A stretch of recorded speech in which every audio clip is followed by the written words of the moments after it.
So next speaker is IRAS Bermejo Lozano, and talking about magnetic V-star. So, hi, I'm Iris. I'm a third-year PhD student at the Astronomical Institute of Charles University, and today I'm going to talk about IRAS 17449 plus 2320, but so on is going to be just IRAS because it's too long. So this star belongs to a subgroup of stars called F Canis Majoris star that is characterized by the B-bracket phenomenon. This B-bracket phenomenon consists of infrared effects, permitted emission lines, especially SO, Bermejo lines, and forbidden emission lines of low ionization. These characteristics are created by the large amount of gas and dust surrounding these stars, which origin is still unclear. There are two main scenarios, being binarity and post-merger. The later one gained strength after the discovery of a magnetic field in IRAS 17449, as theoretical models suggest that magnetic fields can be created during these merger processes.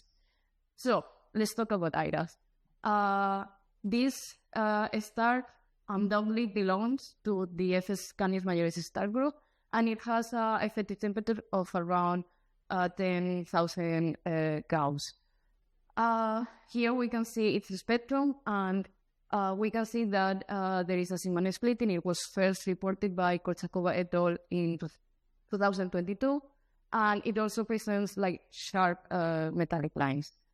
We have worked with the B-Stokes profile in order to obtain the longitudinal magnetic field of these stars and characterize this magnetic field.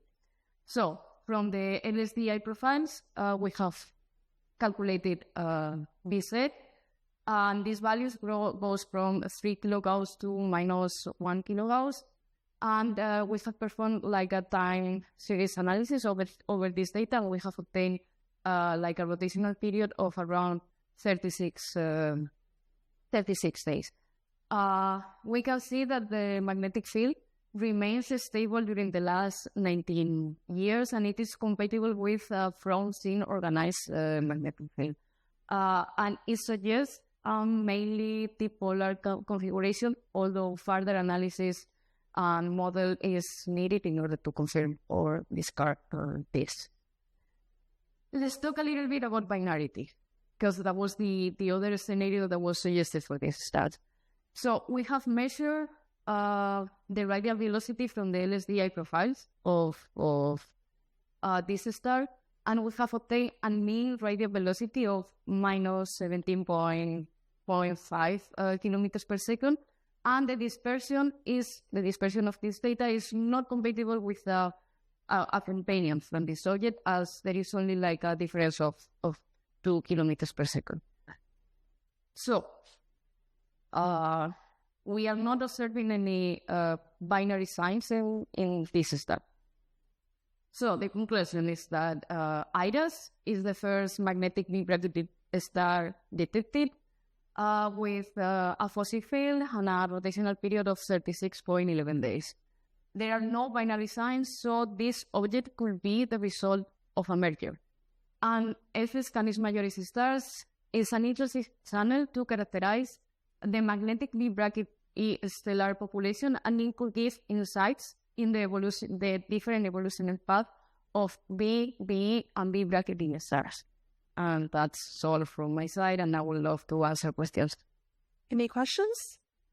Hi, great talk. I was wondering if there are other FS Canis Majoris stars that you're planning to do a similar study on.